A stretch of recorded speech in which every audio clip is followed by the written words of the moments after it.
Welcome to the podcast where we talk about all things blended families. I share my personal journey, again I repeat, my personal journey from a stepmom's perspective. It is also a time for reflections and new realizations. Join me as I try to unpack the last 16 years of my life. This is my story, and in case of any exaggeration or dramatization, trust me, it's purely coincidental.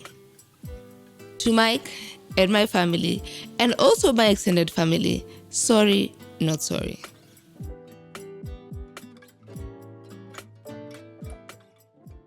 Welcome to episode number 7. I did not make it. This podcast thing has been quite tough on me. It's being vulnerable, but you are here. Today's topic is going to be an hours baby. For someone who comes from a nuclear family, you don't understand what an hours baby is, but it is the baby that is a product of these two partners who are now trying to form another family. So this is going to be story time because I'm going to tell you about my own experience and why I'm passionate about it. It is because when I was pregnant with Sean, I hid it from the children. It was very tough for me to, admit or to tell the kids that I have a baby. I don't know, maybe I felt a little bit guilty, but we just kept it a secret between me and Mike. But we were shocked. The children actually knew. So one day we were going to Snow Cream at night, the famous Snow Cream in town. I'm learning now, reflecting that maybe it was cravings that took me to Snow Cream at night. So we went to Snow Cream and we were having ice cream. And then Coco, the young one, came and was just like, Mom, I want to let you guys know that we know you're pregnant. And at that moment, I had to admit it. And to be honest, I think I can do it in a different way. I think the children should be involved from the beginning. I think Sean was it 6 months? It was 6 months. Even when we did the wedding, I was still pregnant. I am a firm believer that talk to the children, let them know. Children know more than you think. And I think they would have been more prepared about it. But I didn't know any better. There's no manual. So anyone who is in this blended family and they find themselves in that situation, find themselves. You're an adult, find themselves. And the adults are not adulting. So if you're in this situation where you get pregnant and you're trying to have an hours baby, I think it's important to inform the children. In a blended family, the environment is already so tricky. There are so many changes. The parents are separating. They might change houses. They might change schools. You're changing even your driver. So imagine bringing another human being to the equation. Looking back, I'm thinking, why didn't me and Mike have this discussion before we decided to go down the aisle? I don't understand. So I think have this discussion with your partner. If you're going to form a blended family, please have this discussion, have a plan. That's another thing, have a plan. Know how you're going to deliver it to the children. I think I did a better job with the wedding when I informed the children from the beginning to the end. This one, sadly, to be honest, if I look back, even me, I'm looking to myself and I'm like, what was I thinking? I was going to come home with a baby after 9 months. The children would be shocked and they would have wondered, So tell them, involve them in the process. If you need to have therapy, have therapy. Children are always very anxious when especially in blended families, when another child is coming into the picture. They will be scared that they'll be forgotten. They'll be scared that maybe I will focus more on my bio child than them. Assure them, talk to them, let them know step by step. Allow them to talk about their fears. I look back and the children, to be honest, just wanted to be informed. Most of these things, children just want to be informed and they'll be okay with it. And so please let the children know, prepare them from the beginning. From my experience when I gave birth to Sean now, brought Sean home, you will be shocked that the siblings were very protective over Sean. Imagine. So they had a lot of love for him. Sean was a preterm baby, meaning that he was born 7 months. He came early. So he was very small, very sensitive. When I brought him home, he couldn't leave the room because we were afraid that he can get germs and he can get sick. So what I did to include all the children, they were all sleeping with me in their room. So that, I don't know, is it that they wanted to be assured that, it's going to be okay, there's still going to be space for them. They were very protective over their brother. Even now, Sean is has a gang. I usually call them a gang because when you count them and we count me and Mike, no, they're a gang. So if you ask me why I kept it a secret, I think number one is I didn't know how to break it down to them. I was afraid, will they love their brother? Was there going to be friction? And imagine there weren't. They really, really love their brother. Sean is really the king of the castle. For me, I can say when I got an hour's baby, it brought the family together, which I didn't expect. So Sean made the blended family come together because now everyone, and he doesn't have a history. He doesn't have a history like my stepkids, the divorce and everything. Sean is just this new being who's here having a good time. He's happy. He has all these siblings. So for me, Sean brought us together. If you ask me, would you have done differently? I would. Because number one, I didn't even have a baby shower. There was no I was going to have a baby shower because the baby was a secret. And again, how long did we think we were going to keep the secret? Like after 9 months, the baby had to come out. So yeah, I'd insist inform the children. Don't panic. Be positive. Carry them through the process. And for me, my stepchildren lived with me full time. So I was able to assure them every day. And with time, they saw, oh, by the way, there's not much difference. That is one thing I do different. Thinking about it, why didn't I tell the children I was pregnant? I think, to be honest, I was overthinking it. I was worrying about, how would they feel? Because in the first place, my stepchildren, I'm very sensitive about the experience they went through. I always try to give them a good environment to show them love because it's tough. Divorce is tough. It's a very big loss. So when Sean came, I was very, very conscious about it. The good thing is that Sean was a baby and now my children were teenagers. So I would focus more on the teenagers than Sean because Sean really wouldn't remember. So now is when I'm able to give Sean attention. Yeah, I know. The struggle is real because now the other kids are big, they're adults, they can understand. When it comes to disciplining, I'm able to discipline Sean more. Like I would chapa Sean. I wasn't able to do that with my stepkids. I was very tough and very strict. That's one aspect that changed. And for lack of a better word, did I sacrifice Sean? Sometimes I do feel that way. But again, the teenagers needed me more than the baby. Or, I don't know, I think from my perspective, that is what I saw and worried about. But if there's someone else there who's having an hour's baby, please don't overthink it.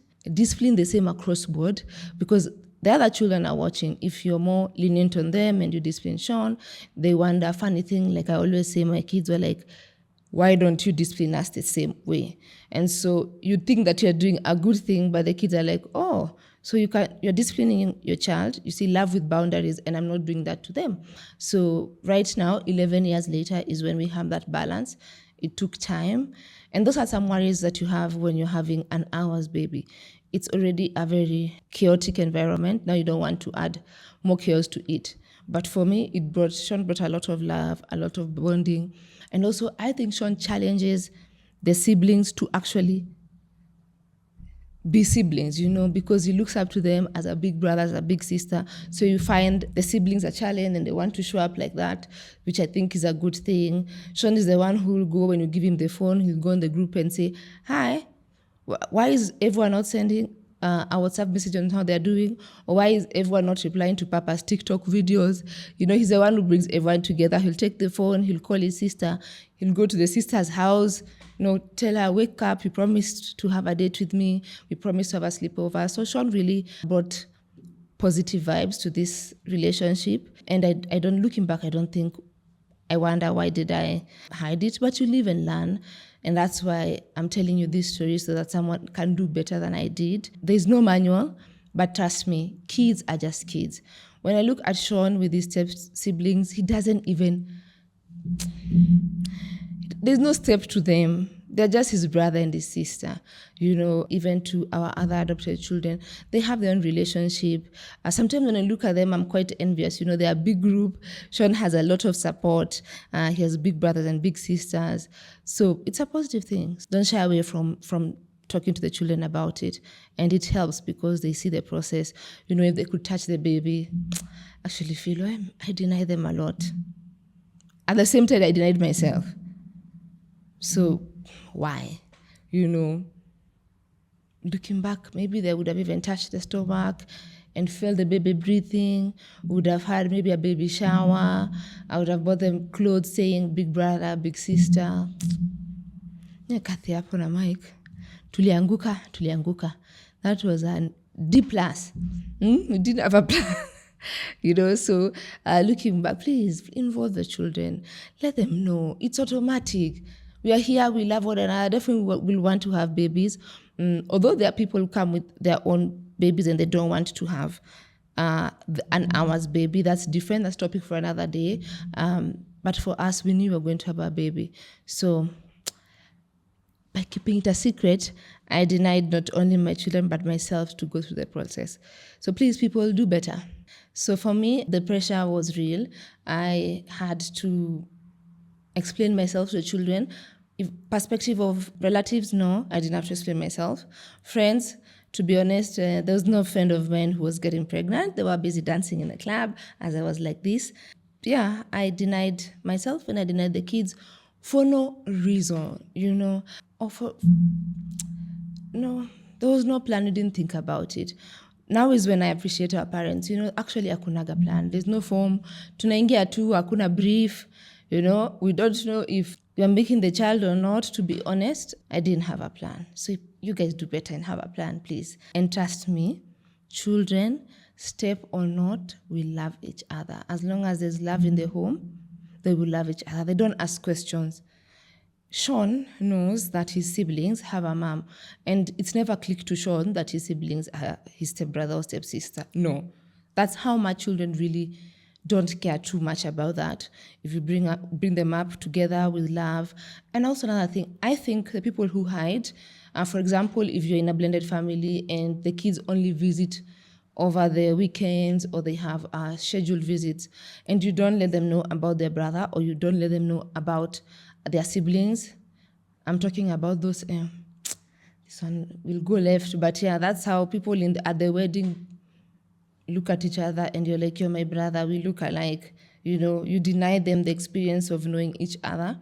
That's not fair, so, which I didn't, and I wasn't going to. And sometimes when it comes to a blended family, you deny the children that experience with their brother or their sister. And then they grow up, they find each other along the way. God works in different ways, karma is a bitch. So, yeah, don't deny the children a chance to have their own relationship. Sean has his own relationship with his siblings. I think sometimes his relationship with the siblings is stronger than my relationship with him. I don't know if it's an age thing, but yeah, even if I was him, 6 versus 2, I'd be on the other side. Maybe he's just a smart kid. No, but he does love his siblings. Truly, this podcast is therapy because I don't understand why I wasn't thinking the way I'm thinking now, the self-reflection. I would have involved the kids in terms of them touching my belly, coming for the scan, hearing the baby breathe, would have celebrated with them. What I mean by baby shower is just them and us. It doesn't have to be a big one. I denied them that. Sorry, poleni, lianguka mtiani. For all my children, trust me, when you look at adults, they don't have a plan. When I was young, I used to look at adults and want to be an adult and think you have a plan, but amna. We didn't have one, Mike and me. But at least I'm here to change the narrative. Don't deny the children to know each other. Don't be afraid. Children know more than you think. If you're getting married, see, they know next is children. I think they knew and they were discussing among themselves. Did they know what they were doing? That's a good question. Maybe they just didn't know how to ask. They sent the youngest to come and ask. So, you know better, you do better. But I'm not planning to have another child. Why? Sitaki. That's it from me. That's enough oversharing for today. I hope you've learned something. Until episode 8, See you then. These episodes this episode, to be honest, one episode snowballs to another topic. Like now today, I'm thinking of the podcast number 8, and I like the fact that it's not structured and it's therapy for me. So hope you enjoyed this episode. Let me go collect myself to prepare for the next one.